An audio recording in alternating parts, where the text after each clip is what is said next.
अस्सलाम वालेकुम dear students and viewers.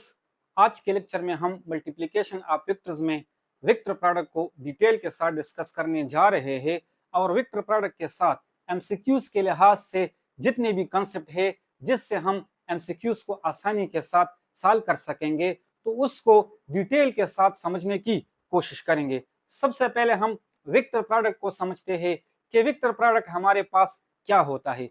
याद रखना स्टूडेंट, इससे पहले मैंने आप लोगों को स्केलर प्रोडक्ट में भी बताया था कि जब हम दो वेक्टर्स को आपस में मल्टीप्लाई करते हैं और अगर उससे हमें रिजल्ट में एक स्केलर प्रोडक्ट मिल रहा है, एक स्केलर क्वांटिटी मिल रहा है, तो इस तरह के प्रोडक्ट को हमने स्केलर प्रोडक्ट या डॉट प्रोडक्ट कहा था, जो कि इससे पहले हमने डिटेल के साथ समझा है। तो आज के लेक्चर में हम अगर एक दो वेक्टर्स को आपस में हम मल्टीप्लाई करेंगे और उससे अगर रिजल्ट में हमें एक न्यू वेक्टर क्वांटिटी मिल रहा हो तो इस तरह के प्रोडक्ट को हम वेक्टर प्रोडक्ट या क्रॉस प्रोडक्ट कहेंगे। क्रॉस प्रोडक्ट वेक्टर प्रोडक्ट की क्या है, एक पहचान है। इससे हम इजीली वेक्टर प्रोडक्ट की पहचान कर सकते हैं। तो आइए स्टार्ट करते हैं। आज का लेक्चर है मल्टीप्लिकेशन ऑफ वेक्टर्स और उसमें आज का जो टॉपिक है वो है वेक्टर प्रोडक्ट और डॉट प्रोडक्ट। तो मैंने क्या लिखा है, if the product of two vectors is a vector quantity then that type of product is called vector product। फिर से बता रहा हूं कि जब भी हम दो वेक्टर्स को आपस में मल्टीप्लाई करते हैं और उससे रिजल्ट में हमें एक वेक्टर क्वांटिटी मिल रहा हो तो इस तरह के प्रोडक्ट को हम वेक्टर प्रोडक्ट या क्रॉस प्रोडक्ट कहेंगे। मैंने एक इक्वेशन के फॉर्म में भी लिखा है कि जब हम एक वेक्टर को दूसरे वेक्टर के साथ मल्टीप्लाई करते हैं और इससे हमें प्रोडक्ट एक वेक्टर मिल रहा हो तो इस तरह के प्रोडक्ट को हम क्या कहते हैं, वेक्टर प्रोडक्ट। यहाँ पर इसके दरमियान में मैंने क्रॉस लगाया है तो ये वेक्टर प्रोडक्ट की पहचान है। याद रखना स्टूडेंट, इससे पहले स्केलर प्रोडक्ट में भी मैंने आप लोगों को बता दिया था कि जब हम दो नंबरों को आपस में मल्टीप्लाई करते हैं तो मल्टीप्लीकेशन के हमारे पास जो साइन है, या तो हम उन दोनों नंबरों को ब्रैकेट में क्लोज करते हैं जिससे उसकी पहचान होती है कि हमारे पास मल्टीप्लीकेशन है, या उन दोनों नंबरों के बिटवीन हम डॉट लगाते हैं, या उन दोनों नंबरों के बिटवीन हम क्रॉस लगाते हैं जिससे उसकी पहचान होती है कि हमारे पास क्या है, मल्टीप्लिकेशन है। तो scalar product and vector product में हमने जब हम दो वेक्टर्स को आपस में मल्टीप्लाई करते हैं और अगर उससे हमें scalar product in scalar quantity मिल रहा हो तो वहां पर हमने दोनों वेक्टर्स के बिटवीन क्या लगाया था, डॉट लगाया था। तो उससे आसानी के साथ उस प्रोडक्ट का पहचान होता है। किस तरह से कि जब भी दो वेक्टर के बिटवीन डॉट लगाया गया हो तो डर की हमें उससे पता चल जाता है कि रिजल्ट में अब जो कुछ भी मिलेगी, जो भी फिजिकल क्वांटिटी मिलेगी, लेकिन वो हमारे पास क्या होगी, एक स्केलर क्वांटिटी होगी। लेकिन अगर दोनों वेक्टर्स के बिटवीन हमारे पास क्रॉस हो तो इससे डर की हमें ये पता चल जाता है, ये इसकी पहचान है कि इससे रिजल्ट में अब जो कुछ भी मिलने वाला है लेकिन ये हमारे पास क्या होगी, एक वेक्टर क्वांटिटी होगी। तो इसका मतलब क्या हुआ, याद रखना स्टूडेंट, जब भी दो वेक्टर्स के बिटवीन दरमियान में क्रॉस हो तो आपको अब इसके बाद डायरी की पता चलना चाहिए कि रिजल्ट में जो भी फिजिकल क्वांटिटी मिलेगी लेकिन वो हमारे पास क्या होगी, एक वेक्टर क्वांटिटी होगी। तो इससे पहचानने में हमारे लिए क्या होती है, आसानी होती है। इसीलिए हम इसको इन नामों से भी पुकारते हैं। तो जब क्रॉस हो तो हमें उससे वेक्टर क्वांटिटी मिलेगी प्रोडक्ट में। अगर डॉट हो दो वेक्टर्स के बिटवीन तो डायरी की हमें पता चलना चाहिए कि यहाँ पर हमें प्रोडक्ट में हमें एक स्केलर क्वांटिटी मिलेगी। ठीक है, अब इसके बाद तो इसी लिहाज से इस पर एक बेसिक एमसीक्यूज आ सकता है, it is also called cross product. यानी आप लोगों को पता होना चाहिए कि हम वेक्टर प्रोडक्ट को क्रॉस प्रोडक्ट भी कहते हैं। एग्जांपल, इसके एग्जांपल क्या हो सकते हैं, बहुत सारे एग्जांपल है लेकिन दो को मैंने यहाँ पर उठाया है आप लोगों को समझाने के लिए। पहला जो एग्जांपल है वो हमारे पास क्या है, टार। ये टाउ है, टार का सिंबल है। यहाँ पर हमने दो वेक्टर्स को आपस में मल्टीप्लाई किया, एक हमारे पास फोर्स है और एक हमारे पास क्या है, मोमेंट आर्म है। ये दोनों हमारे पास वेक्टर्स है। जब इन दोनों को हमने आपस में मल्टीप्लाई किया तो इससे हमें एक न्यू वेक्टर क्वांटिटी मिली जो कि हमारे पास क्या है, टार। तो ये एग्जांपल है हमारे पास वेक्टर प्रोडक्ट या क्रॉस प्रोडक्ट का। इसके अलावा एक दूसरा एग्जांपल मैंने क्या लिया है, एल, जो कि एंगुलर मोमेंटम को रिप्रेजेंट कर रहा है। ये भी हमारे पास एक वेक्टर क्वांटिटी है। ये हमें किस तरह से मिलता है, जब हम दो वेक्टर्स को, एक हमारे पास लीनियर मोमेंटम है और एक पोजीशन वेक्टर है, दोनों हमारे पास वेक्टर्स है। जब इन दोनों वेक्टर्स को हम आपस में मल्टीप्लाई करते हैं तो इससे रिजल्ट में हमें एक न्यू वेक्टर क्वांटिटी मिलती है जो कि हमारे पास क्या है, एंगुलर मोमेंटम है। तो ये भी हमारे पास वेक्टर प्रोडक्ट का एक एग्जांपल है। इस पर भी एमसीक्यूज आ सकते हैं, आप लोगों को पता होना चाहिए। मिसाल के तौर पर एक ऐसा एमसीक्यूज आ सकता है कि which one represent the example of vector product or cross product. Option A में अगर हमारे पास ये इक्वेशन हो, बी में ये हो, तो सी में लाजिमन वहां पर हमारे पास बुथ ए एंड सी भी होगा या नन ऑफ दीज भी होगा। तो आपको डायरी की पता चलना चाहिए कि ये दोनों अब हमारे पास वेक्टर प्रोडक्ट के क्या है, एग्जांपल है। तो यहाँ पर हमारे पास जो करेक्ट ऑप्शन होगा वो बुथ ए एंड बी होगा। अगर इनमें से कोई एक दिया हो तो फिर उसी हिसाब से आप लोगों ने करेक्ट ऑप्शन पर टिक लगाना होगा। तो मेरे कहने का मतलब ये है कि आप लोगों ने अब इसके बाद वेक्टर प्रोडक्ट के जितने भी एग्जांपल है तो उनको याद रखना होगा, क्योंकि एमसीक्यूज में आ सकते हैं। मिसाल के तौर पर अगर मैं मैग्नेटिक फोर्स की बात करूं, जब सेकेंड ईयर में हम इसको पढ़ते हैं कि जब एक चार्ज मूव करती है मैग्नेटिक फील्ड में, तो चार्ज के पास जो वेलोसिटी है वो भी एक वेक्टर क्वांटिटी है, मैग्नेटिक फील्ड भी हमारे पास एक वेक्टर क्वांटिटी है। तो इन दोनों के प्रोडक्ट से हमें मैग्नेटिक फोर्स मिलती है, तो वो भी हमारे पास वेक्टर प्रोडक्ट का ही एक एग्जांपल है। आप लोग लीनियर वेलोसिटी को भी ले सकते हो, जो कि हम चैप्टर नंबर 5 रोटेशनल मोशन में पढ़ेंगे। वहां पर हम angular velocity and position vector, जो कि दोनों हमारे पास वेक्टर क्वांटिटीज है, तो इन दोनों का हम प्रोडक्ट लेते हैं और इससे रिजल्ट में हमें जो वेक्टर क्वांटिटी मिलती है वो हमारे पास क्या है, लीनियर वेलोसिटी है। तो मेरे कहने का मतलब ये हुआ कि आप लोगों के एमसीक्यूज में आ सकते हैं, आप लोगों से पूछा जा सकता है वेक्टर प्रोडक्ट के एग्जांपल के बारे में।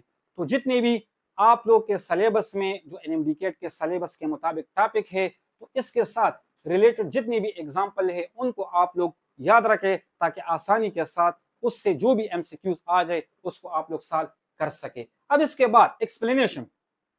एक्सप्लेनेशन में हमने क्या करना होगा, एक्सप्लेनेशन में हमने समझना होगा कि जब हम दो वेक्टर्स को आपस में मल्टीप्लाई करते हैं, उससे अगर हमें एक न्यू वेक्टर क्वांटिटी मिल रही है तो उसकी मैग्नीट्यूड क्या होगी।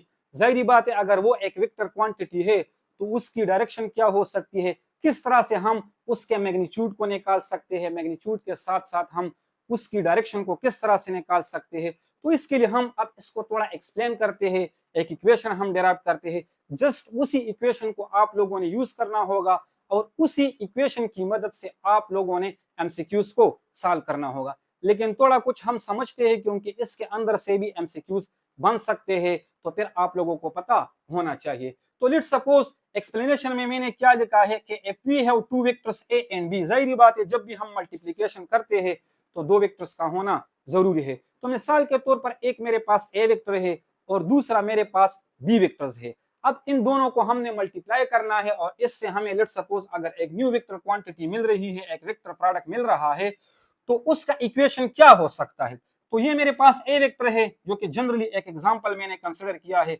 इस ए वेक्टर की डायरेक्शन ये है, साथ में इसके साथ मैग्नीट्यूड भी होगी।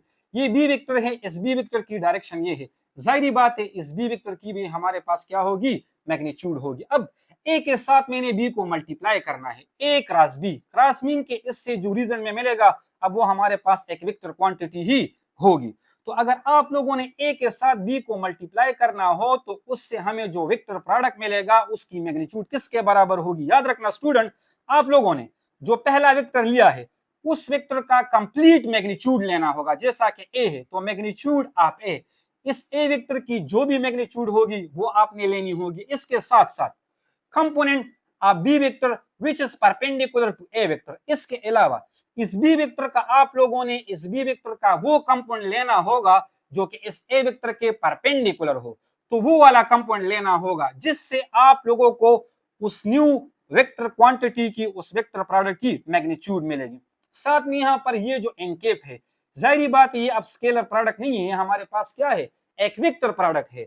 तो वेक्टर प्रोडक्ट मीन जो न्यू फिजिकल क्वांटिटी हमें प्रोडक्ट से मिलेगी तो उसके पास तो डायरेक्शन होगी। तो ये जो एनकेप है ये अब उस न्यू वेक्टर प्रोडक्ट की, न्यू वेक्टर क्वांटिटी की डायरेक्शन को रिप्रेजेंट करेगा, जो कि एक यूनिट वेक्टर है, ओनली डायरेक्शन को रिप्रेजेंट करेगा। तो साथ में इसको भी लिखना होगा। अब इसको मैंने एक इक्वेशन के फॉर्म में लिखा है मजीद यहाँ पर, ए क्रॉस बी। ए वेक्टर की मैग्नीट्यूड को हम ए से रिप्रेजेंट करते हैं, एंड बी का वो कंपोनेंट जो कि इस ए वेक्टर के परपेंडिकुलर हो, तो वो परपेंडिकुलर कंपोनेंट किसके बराबर होगा, बी साइन थीटा के। इसको अब हम प्रूव करेंगे। इसके अलावा जो एनकेप है, क्योंकि अब हमारे पास एक वेक्टर क्वांटिटी है, तो एनकेप उस न्यू वेक्टर क्वांटिटी की डायरेक्शन को रिप्रेजेंट करेगा। इस इक्वेशन को मैंने क्या कहा, ए, जो कि बहुत ही ज्यादा इंपॉर्टेंट इक्वेशन है। इसके अलावा आप इसको इस तरह से भी लिख सकते हो कि A cross B is equal to C, यानी जो न्यू वेक्टर क्वांटिटी हमें मिल रही है, जिसकी मैग्नीट्यूड हमारे पास क्या है, ए बी साइन थीटा और डायरेक्शन एनकेप है, तो इसका नाम हमने क्या रखा, सी वेक्टर रखा। तो ऐसा भी आप लोग लिख सकते हो। इसके अलावा इसको आप इस तरह से भी लिख सकते हो कि सी एनकेप, ये एनकेप इस न्यू वेक्टर क्वांटिटी की डायरेक्शन होगी, और सी ये हमारे पास इस न्यू वेक्टर क्वांटिटी की क्या होगी, मैग्नीट्यूड, जो कि बराबर होगी ए बी साइन थीटा के। अब इसके बाद इसकी जो डायरेक्शन है, इसकी डायरेक्शन पर हम बाद में बात करते हैं। डायरेक्शन को समझने से पहले हम इस चीज को समझते हैं कि वेक्टर प्रोडक्ट में हम साइन थीटा की जगह पर, सॉरी, cos थीटा की जगह पर हम साइन थीटा को क्यों यूज करते हैं। ज्यादातर स्टूडेंट इस क्वेश्चन में कंफ्यूज होते हैं। तो जरूरी नहीं है, मैं फिर से बता रहा हूं, मैंने आप लोग को स्केलर प्रोडक्ट में भी बताया था कि जस्ट हमने इक्वेशन को यूज करना होगा। लेकिन ज्यादातर स्टूडेंट फिर कंफ्यूज होते हैं, आगे चलने में उसके लिए मुश्किलात होते हैं कि हम वेक्टर प्रोडक्ट में साइन थीटा को क्यों यूज करते हैं। तो जिस तरह से हमने स्केलर प्रोडक्ट में पढ़ा था कि हम स्केलर प्रोडक्ट में cos थीटा को क्यों यूज करते हैं, तो वहां पर मैंने वर्क की एग्जांपल की मदद से डिटेल के साथ समझाया था। हालांकि यहाँ पर समझाने की जरूरत नहीं है, क्योंकि हम सिर्फ एमसीक्यूज को सॉल्व करेंगे एमडीकेट के सिलेबस के मुताबिक, तो इक्वेशन की मदद से हम कर सकते हैं। लेकिन फिर भी मैं समझाने की कोशिश करूंगा ताकि स्टूडेंट्स के माइंड में जो डाउट होता है वो दूर हो जाए और आगे चलने में उसके लिए क्या हो, आसानी हो। तो देखो स्टूडेंट, जिन दो वेक्टर्स को हम मल्टीप्लाई करते हैं, एक हमारे पास ए वेक्टर है, तो ये मैंने वो ए वेक्टर लिया है, और दूसरा हमारे पास बी वेक्टर है, तो ये मैंने वो बी वेक्टर कंसीडर किया। बी वेक्टर की डायरेक्शन ये है, जब भी दो वेक्टर्स को आप लोगों ने मल्टीप्लाई करना हो, तो उन दोनों वेक्टर्स के टेल को आप लोगों ने मिलाना होगा, जैसा कि मैंने यहाँ पर मिलाया है, और जो भी डायरेक्शन मैग्नीट्यूड होगी वही आप लोगों ने देनी होगी। तो मैंने क्या किया था कि जब हम ए क्रॉस बी करते हैं, तो मैंने ये किया था कि इस ए वेक्टर की फुल मैग्नीट्यूड आप लोगों ने लेनी होगी, और बी वेक्टर का वो कंपोनेंट आप लोगों ने लेना होगा जो कि इस ए वेक्टर के क्या हो, परपेंडिकुलर हो। तो यहाँ पर देखो, लेट सपोज ये जो एक्सिस आप लोगों को नजर आ रहा है हॉरिजॉन्टल, तो मिसाल के तौर पर ये मेरे पास क्या है, एक्स एक्सिस है, और जाहिर बात है ये मेरे पास क्या बन जाएगा, वाई एक्सिस, यानी वर्टिकल एक्सिस हमारे पास बन जाएगा। अब मैंने इस बी का वो कंपोनेंट निकालना है जो कि इस ए वेक्टर के क्या हो, परपेंडिकुलर हो। तो इसके लिए तरीका क्या है, रिजोल्यूशन ऑफ वेक्टर में हमने डिटेल के साथ इसको समझा है। तो वहां से हमने क्या पढ़ा था, वहां से हमने ये पढ़ा था कि लेट सपोज अगर मैंने इस बी वेक्टर की वर्टिकल कंपोनेंट निकालनी हो, ये वाला कंपोनेंट अगर मैंने निकालना हो, तो तरीका क्या है कि इसके हेड से, इस बी वेक्टर के हेड से, जो कि ये इसका हेड है, एक परपेंडिकुलर ड्रा करना होगा वर्टिकल एक्सिस के एलोंग, इस एक्सिस के एलोंग, जिस एक्सिस के एलोंग आप लोगों ने कंपोनेंट निकालना है। तो मैंने इसके हेड से देखो एक परपेंडिकुलर लाइन ड्रा की, ये परपेंडिकुलर है कि नहीं इस वर्टिकल एक्सिस के एलोंग। तो यहां से लेकर यहां तक, ये जो आपको नजर आ रहा है, ये यहां से लेकर यहां तक जहां पर ये परपेंडिकुलर लाइन टच करेगा, ये अब इस बी वेक्टर का वो कंपोनेंट होगा जो कि इस ए वेक्टर के क्या है, परपेंडिकुलर है। और जाहिर बात है ये परपेंडिकुलर है कि नहीं, ये अब हमारे पास क्या है, परपेंडिकुलर है। और परपेंडिकुलर कंपोनेंट इस बी का हम सिंबॉलिकली किससे रिप्रेजेंट करते हैं, बी वाई से। मैग्नीट्यूड के लिहाज से ये किसके बराबर आया था, रिजोल्यूशन ऑफ वेक्टर में हमने पढ़ा था बी साइन थीटा। तो इसका मतलब ये हुआ कि ये जो बी वाई है या बी साइन थीटा है, ये इस बी वेक्टर का वो कंपोनेंट है जो कि इस ए वेक्टर के क्या है, परपेंडिकुलर है। तो इसी लिहाज से मैंने यहाँ पर क्या लिखा था, ए वेक्टर का कंप्लीट मैग्नीट्यूड और बी वेक्टर का वो कंपोनेंट जो कि इस ए के परपेंडिकुलर है, जो कि किसके बराबर, बी साइन थीटा के बराबर, साथ में इनके डायरेक्शन को रिप्रेजेंट करेगा। अब बात आती है साइन थीटा की तरफ कि हम साइन थीटा को क्यों यूज करते हैं। देखो स्टूडेंट, मैंने आप लोगों को बता दिया कि क्रॉस प्रोडक्ट का जो एग्जांपल है, जो बेस्ट एग्जांपल है, वो हमारे पास क्या है, टार्क। और टार्क हम किस चीज को कहते हैं, turning effect produce in a body is called torque. Simply अगर हम कहें तो इसी को हम टार्क कहते हैं। या the cross product of moment arm and force is called torque, इसी को हम क्या कहते हैं, टार्क। तो यहाँ पर इसको हम इस बुक की मदद से समझते हैं। मिसाल के तौर पर ये मेरे पास क्या है, एक दरवाजा है, ये इस दरवाजे का वो साइड है जो कि फिक्स होता है, जिसको हम एक्सिस ऑफ रोटेशन कहते हैं, जहां से ये दरवाजा इस तरह से रोटेट करेगा। और ये वो ओपन साइड है जहां पर हम हैंगी लगाते हैं। उस हैंगी को हम इस तरह से पुश या पुल करके इसकी मदद से हम दरवाजे को ओपन या क्लोज कर सकते हैं। तो देखो स्टूडेंट, यहां से लेकर इस फिक्स्ड पॉइंट से लेकर यहां तक ये हमारे पास क्या है, मोमेंट आर्म है, जिसको हम आर से रिप्रेजेंट करते हैं। अब अगर मैं इस पर इस डायरेक्शन में फोर्स लगाऊं, इस पर इस डायरेक्शन में फोर्स लगाऊं, यानी मोमेंट आर्म की डायरेक्शन ये होगी, फोर्स की भी डायरेक्शन ये होगी, तो इन दोनों के बिटवीन जो एंगल होगा वो हमारे पास 0 डिग्री होगा। तो अगर मैं इसको इस तरह से खींचूं तो ये बुक या ये दरवाजा इस तरह से रोटेट करेगा? बिल्कुल भी नहीं करेगा, यानी इसमें टर्निंग इफेक्ट प्रोड्यूस नहीं होगा। अगर मोमेंट आर्म और फोर्स के बिटवीन एंगल 0 हो तो टर्निंग इफेक्ट प्रोड्यूस नहीं होगा। यहाँ पर टर्निंग इफेक्ट यानी टार्क हमारे पास क्या होगा, 0 होगा। लेकिन अगर मैं फोर्स इस तरह से लगाऊं, इस तरह से, ये हमारे पास वो मोमेंट आर्म है, और मैं अगर फोर्स इस डायरेक्शन में लगाऊं तो दोनों मोमेंट आर्म एंड फोर्स, इन दोनों के बिटवीन जो एंगल है वो 90 है, परपेंडिकुलर है। लेकिन इस दौरान ये बुक, ये दरवाजा इस तरह से रोटेट करेगा, यानी इसमें टर्निंग इफेक्ट प्रोड्यूस होगा। तो इसका मतलब क्या हुआ कि जब एंगल हमारे पास 0 था तो टर्निंग इफेक्ट प्रोड्यूस नहीं हो रहा था, यानी टार्क हमारे पास 0 था। लेकिन जब एंगल हमारे पास 90 था तो टर्निंग इफेक्ट प्रोड्यूस हो रहा था, यानी टार्क हमारे पास मैक्सिमम था। इसीलिए हम इस दरवाजे को, इस बुक को इस तरह से रोटेट कर सकते हैं। तो अब हम देखते हैं मैथ्स के लैंग्वेज में, हम देखते हैं कि आया साइन थीटा यहां पर फिट होगा कि खास थीटा यहां पर फिट होगा। क्योंकि मैथ्स हमारे पास एक लैंग्वेज है, तो थ्योरी की बजाय हम ज्यादातर चीजों को इक्वेशन के फॉर्म में लिख सकते हैं। जिसको मैथ्स के लैंग्वेज की समझ आती है तो वो आसानी के साथ इक्वेशन से चीजों को समझ सकते हैं। तो यहाँ पर अगर हम देखें, मिसाल के तौर पर अगर मैं एंगल क्या कंसिडर करूं, 90, जहां पर टर्निंग इफेक्ट प्रोड्यूस हो रहा था, तो अगर मैं साइन थीटा की बजाय खास थीटा लिखूं तो खास 90 किसके बराबर, 0 के बराबर। तो जब एंगल 90 था और अगर मैं यहाँ पर खास थीटा पुट करूं तो खास थीटा से मुझे क्या मिल रहा है, 0। अगर 0 को मैं ए बी के साथ मल्टीप्लाई करूं तो एज अ होल ये मुझे क्या मिलेगा, ये हमें 0 मिल जाएगा। तो इसका मतलब क्या हुआ कि जो टार्क हमें मिल रहा है वो 0 है।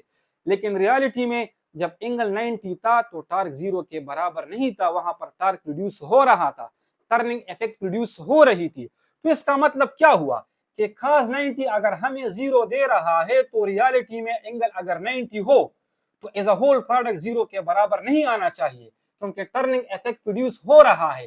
तो ये जो cos थीटा है इसको हम यहाँ पर यूज नहीं कर सकते, क्योंकि इससे हमें जो रिजल्ट मिलता है वो गलत मिलता है।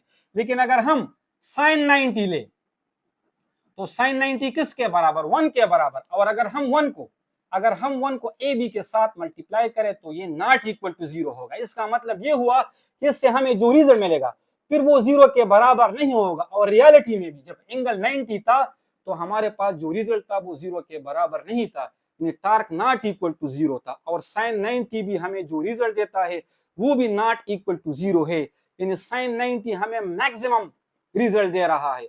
और जब एंगल 90 था तो वहां पर रियलिटी में टार्क भी हमारे पास मैक्सिमम था। इसीलिए हम cos थीटा की जगह पर यहाँ पर किस चीज को यूज करते हैं, साइन थीटा को यूज करते हैं। इसके अलावा cos के हवाले से मैंने आप लोग को स्केलर प्रोडक्ट में भी बताया था। उम्मीद करता हूं कि इसके बाद आप लोग इस चीज को समझ चुके होंगे, अब इसमें कंफ्यूज नहीं होंगे। एक्सप्लेन करने की जरूरत नहीं थी, मैं फिर से बता रहा हूं, लेकिन ज्यादातर स्टूडेंट इसमें कंफ्यूज होते हैं तो उसी के लिए मैंने एक्सप्लेन किया। बाकी सिंपली एमडीकेट में या एमसीक्यूज में आप लोगों ने सिर्फ इक्वेशन को ही यूज करना होगा। तो उम्मीद करता हूं कि यहां तक आप लोग समझ चुके होंगे। अब इसके बाद बात करते हैं इस एनकेप पर कि हम किस तरह से उस न्यू वेक्टर क्वांटिटी की डायरेक्शन को मालूम कर सकेंगे। तो देखो मैंने यहाँ पर एक पॉइंट लिखा है कि where n cap represent direction of new vector quantity. Reason में हमें जो न्यू वेक्टर प्रोडक्ट मिलेगा तो उस वेक्टर की जो डायरेक्शन होगी उसको हम एनकेप से रिप्रेजेंट करते हैं। लेकिन इसके लिए तरीका क्या है, हम किस तरह से उस न्यू वेक्टर क्वांटिटी की डायरेक्शन को मालूम करेंगे। तो इसके लिए तरीका क्या है, राइट हैंड रूल। किस तरह से, अब यहां पर देखो आप लोगों ने राइट हैंड को कंसीडर करना होगा। थंब और इन 4 फिंगर्स के बिटवीन आप लोगों ने एंगल 90 डिग्री का बनाना होगा, जैसा कि मैंने कर दी। ऐसा या इस तरह से आप लोगों ने नहीं करना होगा, थंब को इस तरह से रखना होगा ताकि फिंगर्स और थंब के बिटवीन जो एंगल हो वो हमारे पास क्या हो, 90 डिग्री हो। फिर उसके बाद तरीका क्या है कि जो वेक्टर आप लोगों ने पहले लिया है, जैसा कि मैंने ए लिया था, तो उस वेक्टर की डायरेक्शन में आप लोगों ने इन 4 फिंगर्स को रखना होगा, जैसा कि मैंने रख दिया। ए वेक्टर की डायरेक्शन ये है, 4 फिंगर्स को मैंने इसी डायरेक्शन में रखा। फिर उसके बाद आप लोगों ने इन फिंगर्स को दूसरे वेक्टर की तरफ करल करना होगा, टर्न करना होगा, लेकिन स्मॉल एंगल में, ठीक है ना। यहां पर अगर हम देखें तो एक एंगल ये है, ये वाला बी और ए के बिटवीन एक एंगल ये है जो कि स्मॉल है, और एक एंगल ये है जो कि क्या है, लार्ज है। तो आप लोगों ने स्मॉल एंगल के रेस्पेक्ट में उसी फिंगर को क्या करना होगा, करल करना होगा, इन फिंगर्स को करल करना होगा। तो देखो ये ए वेक्टर की डायरेक्शन में मैंने फिंगर्स को रखा, बी वेक्टर की तरफ अब आप लोगों ने करल्स करना होगा, लेकिन स्मॉल एंगल वाला जो डायरेक्शन है, ठीक है। तो जैसे ही मैंने इसको इस तरह से करल कर दिया, तो ये जो तम है, जैसा कि अब यहाँ पर मुझे आउटवर्ड मिल रहा है, तो ये उस न्यू वेक्टर क्वांटिटी की डायरेक्शन को रिप्रेजेंट कर रहा है। जैसा कि मैंने इसको किससे रिप्रेजेंट किया है, एनकेप। ये अब 2D है, क्योंकि 3D ये बोर्ड हमारे पास नहीं है, तो एनकेप का मतलब ये है कि डायरेक्शन ये है। ये जो ब्लू आप लोग को नजर आ रहा है, तो यहाँ पर इससे हमें जो डायरेक्शन मिलेगी वो ये मिलेगी। अब समझ आ रहा है कि दूसरा तरीका ये है कि अगर मैं ए वेक्टर की डायरेक्शन में फिंगर्स को रखूं, तो इस तरह भी मैं फिंगर्स को कर्ल्स कर सकता हूं, फिर डायरेक्शन इनवर्ड मिलेगा। लेकिन ये लार्ज एंगल है, तो ये गलत है। ये वाला साइड आप लोगों ने यूज नहीं करना होगा, आप लोगों ने ए से स्मॉल एंगल की तरफ जाना होगा, और बी वेक्टर की डायरेक्शन यानी बी वेक्टर की तरफ आप लोगों ने फिंगर्स को क्रॉस करना होगा। तो तब आप लोगों को राइट हैंड से एग्जैक्ट डायरेक्शन उस न्यू वेक्टर क्वांटिटी की मिल जाएगी। जैसा कि मुझे यहाँ पर जो डायरेक्शन मिली वो ये मिली। उम्मीद करता हूं कि आप लोग डायरेक्शन को समझ चुके होंगे। तो इसका मतलब ये हुआ कि इस डायरेक्शन को मैंने पॉजिटिव कंसीडर किया, जो कि हमारे पास क्या है, एनकेप है। अब इसके बाद अगर हम बी क्रॉस ए करें, यानी बी को पहले लेके और ए को बाद में लेके, यानी अगर हम ऑर्डर को चेंज करें तो फिर क्या होगा। यहां पर देखो स्टूडेंट, जैसा कि मैंने आप लोगों को पहले बता दिया कि जिस वेक्टर को आप लोगों ने पहले लेना हो, उस वेक्टर का आप लोगों ने कंप्लीट मैग्नीट्यूड लेना होगा।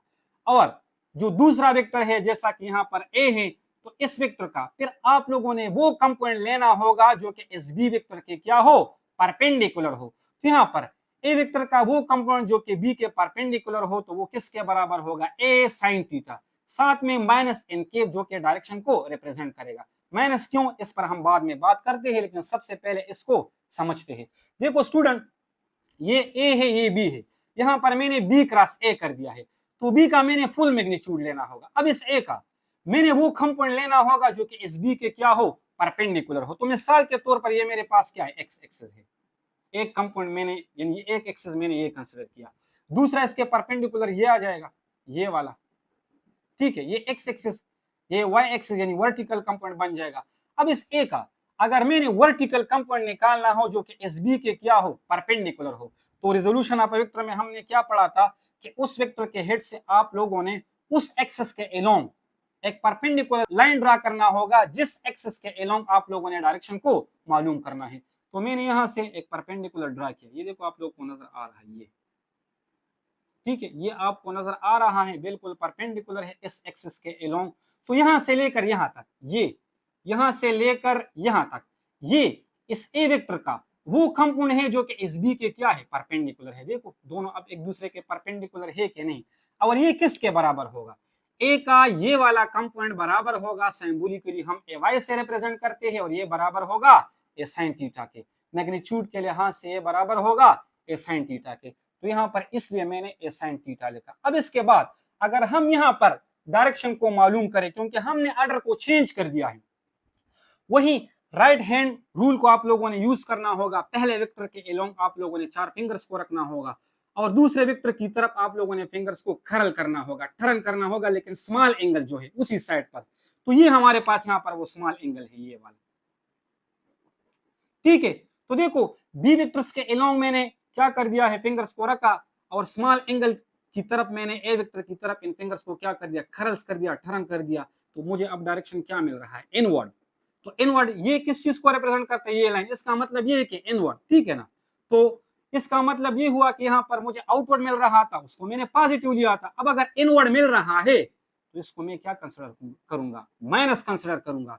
तो वो अगर इन केप था, ये अब हमारे पास क्या बन जाएगा, माइनस इन केप बन जाएगा। तो इसीलिए यहाँ पर मैंने क्या लिखा है, माइनस इन केप। अब अगर इसको हम रिअरेंज करेंगे, मल्टीप्लाई करेंगे, तो इससे हमें क्या मिलेगा, B cross A is equal to minus A B sine theta n cap, जिसको मैंने इक्वेशन बी कहा। उम्मीद करता हूं कि यहां तक आप लोग समझ चुके होंगे इस पर किस तरह के एमसीक्यूज आ सकते हैं। ये जो मैंने यहां पर लिखा है कि अगर ए क्रॉस बी हो तो हमने बी का कौन सा कंपोनेंट लेना होगा जिससे हमें वेक्टर प्रोडक्ट मिले, तो एमसीक्यूज में आ सकता है। वहां पर ऑप्शन में क्या होगा, component of B vector which is perpendicular to A, B में होगा component of B vector which is perpendicular to which is parallel to A, या कोई और ऑप्शन होगा, नन ऑफ दीज भी हो सकता है। तो आप लोगों को पता होना चाहिए कि अगर हम वेक्टर प्रोडक्ट को ले रहे हैं तो यहां पर अगर एक वेक्टर का कंप्लीट मैग्नीट्यूड हो तो दूसरे वेक्टर का वो कंपोनेंट आप लोगों ने लेना होगा जो कि उस पहले वेक्टर के क्या हो, परपेंडिकुलर हो। तो एमसीक्यूज में आ सकता है, आप लोगों को पता होना चाहिए। तो उम्मीद करता हूं कि यहां तक आप लोग समझ चुके होंगे। अब इसके बाद डिस्कस करते हैं वेक्टर प्रोडक्ट के प्रॉपर्टीज को, क्योंकि ज्यादातर जो एमसीक्यूज आप लोगों के एनएमडीकेट के सिलेबस में आते हैं वो वेक्टर प्रोडक्ट के प्रॉपर्टीज के साथ रिलेटेड होते हैं। तो सबसे पहले प्रॉपर्टी को हम डिस्कस करते हैं, जो कि ऑलरेडी हमने इसको यहाँ पर डिस्कस भी किया है। पहला प्रॉपर्टी हमारे पास क्या है, vector product does not obeys commutative law. इसका मतलब ये है, एमसीक्यूज में आ सकता है, अब आप लोग को पता होना चाहिए। स्केलर प्रोडक्ट कम्यूटेटिव लॉ को ओबे कर रहा था, लेकिन वेक्टर प्रोडक्ट कम्यूटेटिव लॉ को ओबे नहीं करता। क्यों? क्योंकि हमने यहाँ पर देखा कम्यूटेटिव लॉ का मतलब ये है कि जब हम ऑर्डर को चेंज करें, अगर हम ए क्रॉस बी ले और या बी क्रॉस ए ले, अगर दोनों से हमें रिजल्ट सेम मिल रहा हो तो हम कह सकते हैं कि ये कम्यूटेटिव लॉ को ओबे कर रहा है। लेकिन यहां पर हमने देखा जब हमने ए क्रॉस बी लिया तो ये किसके बराबर था, A B sine theta n cap, और जब हमने बी क्रॉस ए लिया तो ये किसके बराबर था, minus A B sine theta n cap. तो इसका मतलब ये हुआ कि मैग्नीट्यूड तो सेम होता है, दोनों की जो मैग्नीट्यूड होती है वो हमारे पास सेम होती है, लेकिन डायरेक्शन हमारे पास क्या है, वो अपोजिट है। यहाँ पर प्लस एन कैप था, यहाँ पर हमारे पास क्या है, माइनस एन कैप है। तो अगर हम ऑर्डर को आगे पीछे करें तो इससे हमें रिजल्ट सेम नहीं मिल सकता, क्योंकि यहाँ पर हमारे पास जो डायरेक्शन है वो अपोजिट हो जाता है। इसीलिए जो वेक्टर प्रोडक्ट है they does not obey commutative law, ये हमारे पास क्या है, एंटी कम्यूटेटिव है। तो A cross B not equal to B cross A, हमने देखा क्योंकि डायरेक्शन हमारे पास बराबर नहीं था, A cross B is equal to minus B cross A, यानी बराबर होगा लेकिन माइनस साइन के साथ। इसका मतलब क्या है कि ये एंटी कम्यूटेटिव है, यानी मैग्नीट्यूड में बराबर और डायरेक्शन में हमारे पास क्या है, अपोजिट। तो इन दोनों पॉइंट्स पर एमसीक्यूज आ सकता है, आपको पता होना चाहिए। अगर कम्यूटेटिव लॉ के बारे में पूछा गया तो आपको पता होना चाहिए कि दे does not obey commutative law. अगर एंटी कम्यूटेटिव का कहें तो आपको पता होना चाहिए कि हाँ ये एंटी कम्यूटेटिव है, यानी मैग्नीट्यूड में बराबर होंगे लेकिन डायरेक्शन हमारे पास क्या होगा, अपोजिट होगा। अब इसके बाद डिस्कस करते हैं प्रॉपर्टी नंबर 2 को। एफ थीटा यानी angle is equal to 0 degree or parallel, यानी जिन दो वेक्टर्स को हम आपस में मल्टीप्लाई करते हैं अगर उनके बिटवीन एंगल हमारे पास 0 डिग्री हो, या स्टेटमेंट में कहे कि पैरेलल है या सेम डायरेक्शन है, तो इस दौरान वेक्टर प्रोडक्ट हमें क्या मिल सकता है। तो यहां पर मैंने क्या लिखा है, then the product of two vector is a null vector. याद रखना स्टूडेंट, जब भी दो वेक्टर्स के बिटवीन एंगल हमारे पास 0 डिग्री हो, या पैरेलल का कहे या सेम डायरेक्शन का कहे, तो उससे हमें जो वेक्टर प्रोडक्ट मिलेगा वो हमारे पास एक नल वेक्टर होगा। नल वेक्टर क्या होता है, सबसे पहले हम इसको समझते हैं स्टूडेंट।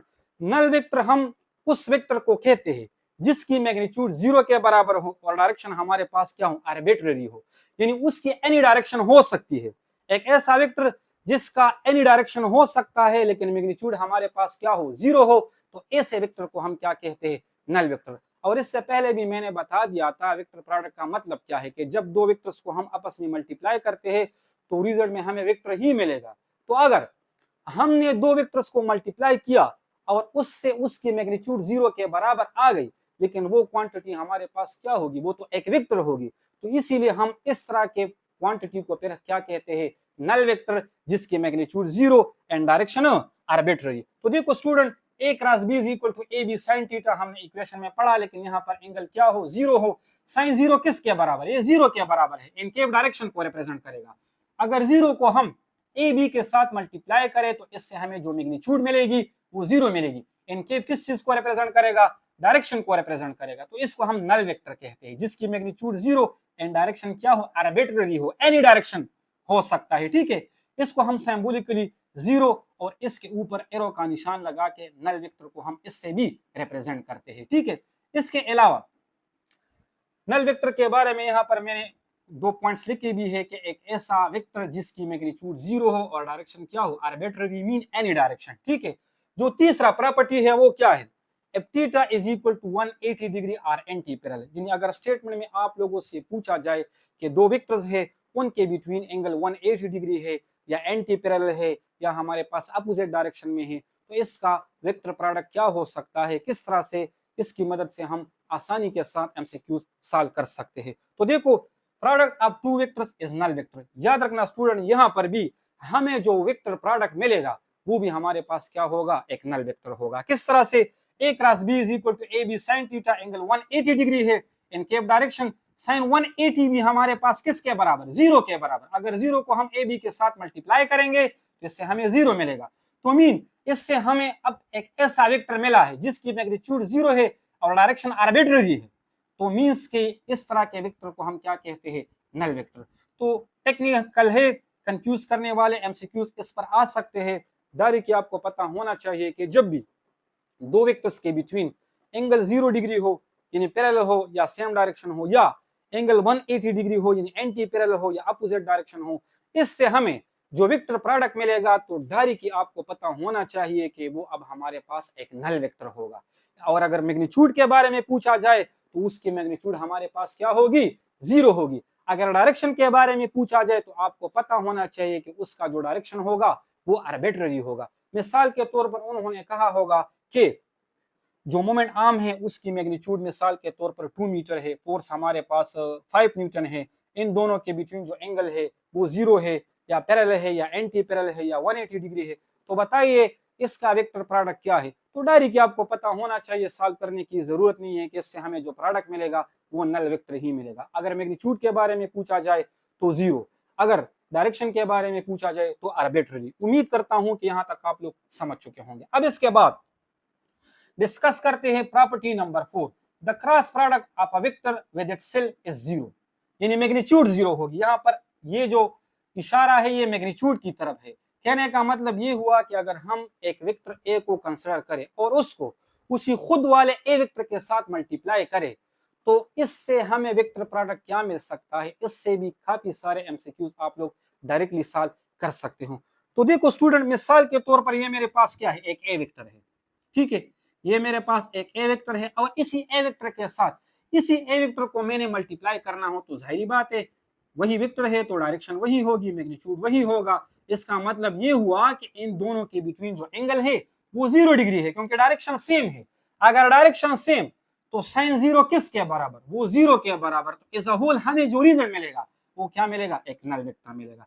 तो जब हमने ए को ए के साथ मल्टीप्लाई किया और इसका हमने जब वेक्टर या क्रॉस प्रोडक्ट मिला तो इससे हमें जो वेक्टर मिल रहा है वो हमें क्या मिल रहा है, वो हमें एक नल वेक्टर मिल रहा है जिसकी मैग्नीट्यूड क्या होगी, 0 होगी और डायरेक्शन हमारे पास क्या होगा, आर्बिट्ररी होगा। उम्मीद करता हूं कि आप इन पॉइंट्स को एंड वेक्टर प्रोडक्ट को समझ चुके होंगे। अब इसके साथ जितने भी रिलेटेड एमसीक्यूज होंगे उसको आप लोग आसानी के साथ सॉल्व कर सकोगे। इसके अलावा इंशाल्लाह इसके बाद हम इस पर एमसीक्यूज भी सॉल्व करेंगे।